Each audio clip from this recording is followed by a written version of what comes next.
Selamat pagi, siang, sore, dan malam, Pak Aribowo dan Hi Good People. Perkenalkan, nama saya Cynthia Marista Sirait, nomor absen 11, yang akan menjelaskan tentang sistem akar, di mana saya berasal dari kelompok 8. Siapa saja sih yang berada di kelompok saya? Ada saya sendiri, nomor absen 11, dan ada Fernanda Evangeline, nomor absen 16, ada Stephanie Sinkunata, nomor absen 30, dan ada William Max Kusumo, nomor absen 35. Pada kesempatan kali ini, kami akan menjelaskan tentang sistem organ pada tumbuhan, yaitu sistem akar. Tumbuhan sudah sejak lama telah tinggal dan mengambil sumber daya dari dua lingkungan yang berbeda, yaitu tanah dan udara. Dari tanah, tumbuhan memperoleh air dan mineral, sedangkan dari udara, tumbuhan mengambil sumber dari karbon dioksida dan cahaya. Akibatnya, tumbuhan melakukan adaptasi terhadap kedua lingkungan yang berbeda tersebut. Maka, sistem organ pada tumbuhan dibagi menjadi dua bagian yang utama, yaitu sistem akar dan sistem pucuk. Nah, di organ utama itu terdiri atas akar, batang, dan daun. Sedangkan untuk organ khusus itu terdiri atas bunga, buah, dan biji. Selanjutnya, saya akan menjelaskan tentang pengertian akar. Kenapa ya pohon itu batangnya besar banget dan bisa tumbuh tinggi dan kuat? Ada yang tahu nggak? Itu semua karena pondasinya, yaitu akar. Akar adalah bagian dari pokok tumbuhan yang biasanya tumbuh di bawah permukaan, yaitu di dalam tanah. Dari dalam tanah ini, akar bisa memperkokoh tumbuhan yang semakin tumbuh menjulang ke atas. Akar merupakan salah satu bagian penting dari tumbuhan. Berdasarkan pengertiannya, akar adalah bagian pokok selain batang dan daun pada tumbuhan yang tumbuh menuju inti bumi, kornus. Biasanya itu akar warnanya putih atau kuning muda ya teman-teman. Dan bentuk ujungnya itu panjang meruncing. Karena bentuk yang seperti itu, maka akar bisa dengan mudah menembus tanah untuk menyerap makanan. Makanannya akar itu adalah unsur hara, seperti air dan garam mineral. Semakin dewasa tumbuhan, maka semakin panjang dan menjalar juga akarnya. Itu karena akar akan terus menembus tanah demi mencari unsur hara di sekitarnya. Nah, sekarang coba deh tebak. Pohon di bawah ini akarnya tumbuh di mana ya?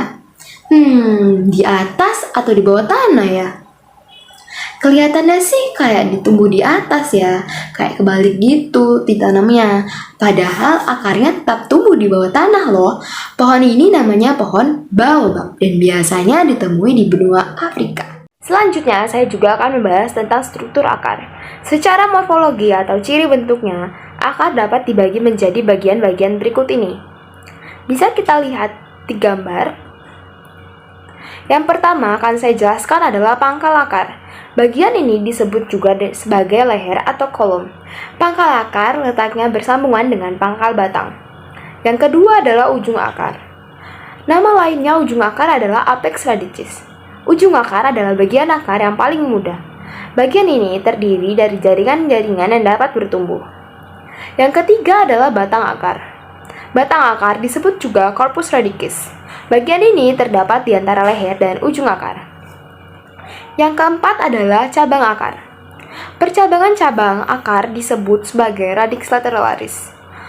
Cabang-cabang akar tidak langsung tersambung dengan pangkal batang, namun keluar dari akar pokok. Bagian yang keluar ini juga memiliki cabang-cabang lain. Yang kelima adalah serabut akar. Nama lain dari serabut akar adalah Fibrilla radicalis. Serabut akar merupakan cabang akar yang teksturnya halus dan berserabut. Yang keenam adalah bulu-bulu akar. Bulu-bulu akar disebut juga sebagai rambut akar atau pilus radicalis. Bulu-bulu akar sebenarnya adalah tonjolan sel-sel kulit yang keluar yang akan panjang. Teksturnya seperti bulu atau rambut. Karena adanya bulu-bulu akar ini, maka bidang penyerapan akar menjadi lebih luas, sehingga akar dapat menyerap lebih banyak makanan dan air. Yang ketujuh adalah tudung akar. Tudung akar juga dinamakan sebagai calyptus. Tudung akar adalah bagian akar yang letaknya ada di paling ujung. Tudung akar terdiri atas jaringan yang berguna melindungi ujung akar yang masih muda dan belum terlalu kuat. Nah, ini adalah anatomi akar. Pertama adalah epidermis, yaitu lapisan dinding tipis yang tersusun dari sel-sel yang rapat antara satu dengan yang lain. dan karena kerapatannya tidak ada ruang antara sel. Di bawahnya epidermis adalah korteks. Korteks terdiri dari banyak sel dan dinding sel yang tipis. Di dalam korteks itu terdapat ruang antara sel sehingga berfungsi sebagai tempat pertukaran gas dan juga penyimpanan udara. Nah, endodermis yaitu lapisan yang terletak di bawahnya korteks adalah lapisan yang tersusun secara rapat sehingga tidak mempunyai ruang antara sel. Namun dinding sel endodermis itu bisa mengalami penebalan seperti gabus. Sel-sel endodermis dan penebalannya itu disebut sebagai pita Kaspari. Endodermis adalah pembagi antara stele sama korteks.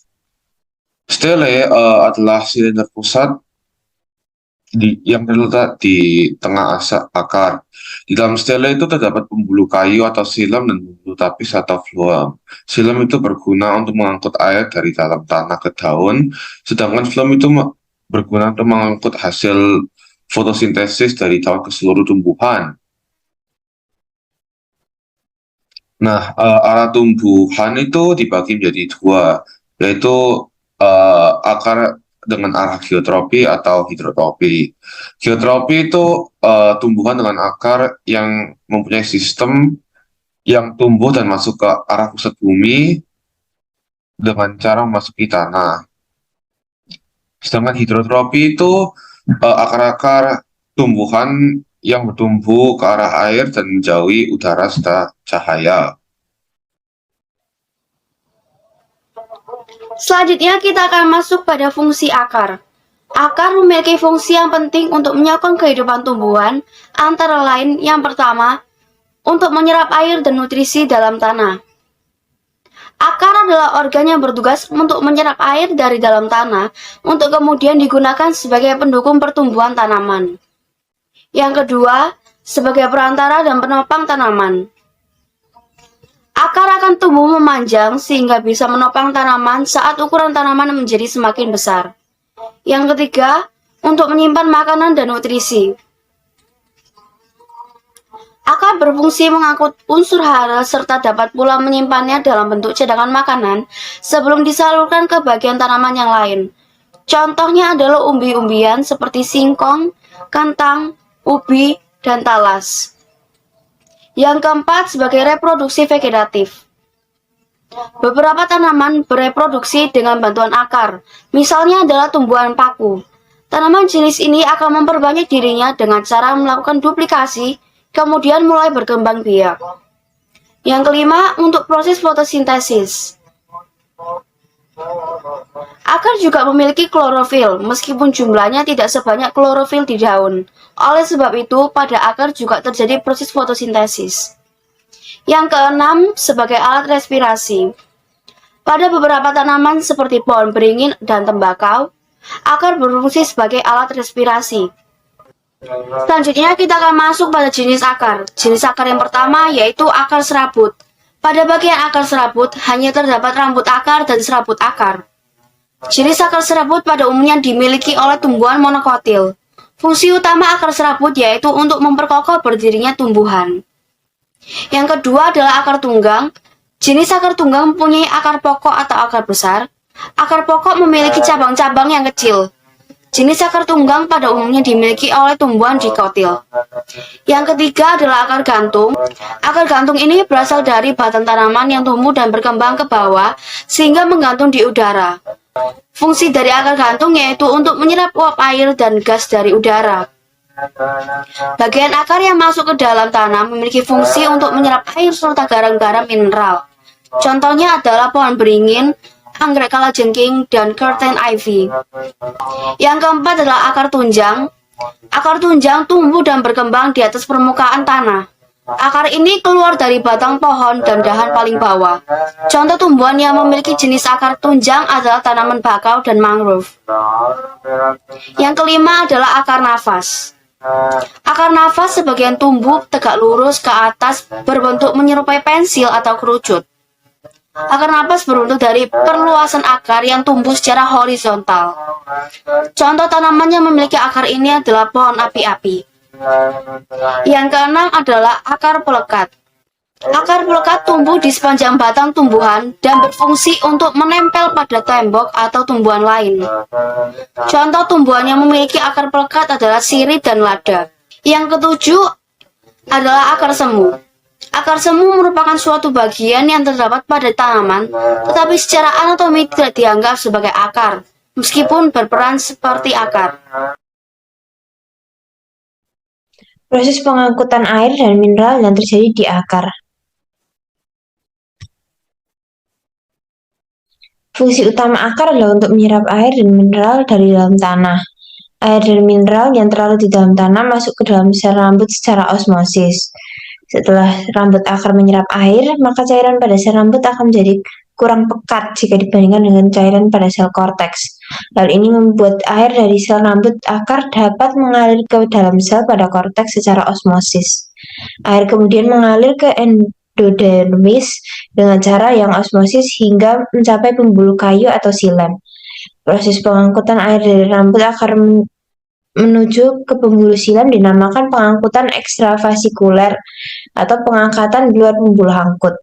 Proses penyerapan air menyebabkan akar menekan air hingga air masuk ke dalam pembuluh silem, dan dalam pembuluh ini air diangkat menuju ke batang dan daun yang letaknya lebih tinggi. Kesimpulan, akar adalah bagian pokok tumbuhan yang biasanya tumbuh di bawah permukaan, yaitu di dalam tanah. Di dalam tanah inilah akar bisa memperkokoh tumbuhan yang semakin tumbuh menjulang ke atas. Akar merupakan salah satu bagian penting dari tumbuhan. Sifat-sifat akar adalah bidang tumbuhan yang kebanyakan terdapat di dalam tanah dengan arah tumbuh ke pusat bumi, geotrop, atau menuju ke cairan, hidrotop. Dan demikian akar tersebut meninggalkan udara dan cahaya, tidak berkuku-kuku, aci juga tidak berluas dan tidak mendukung daun-daun atau sisik-sisik maupun bagian-bagian yang lain.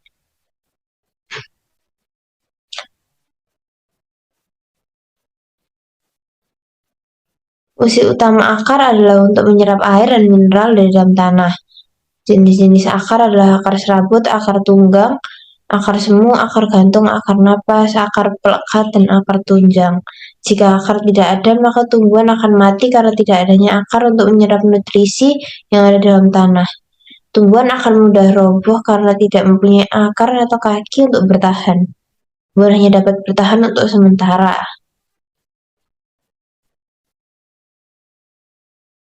Sekian presentasi dari kelompok kami. Terima kasih.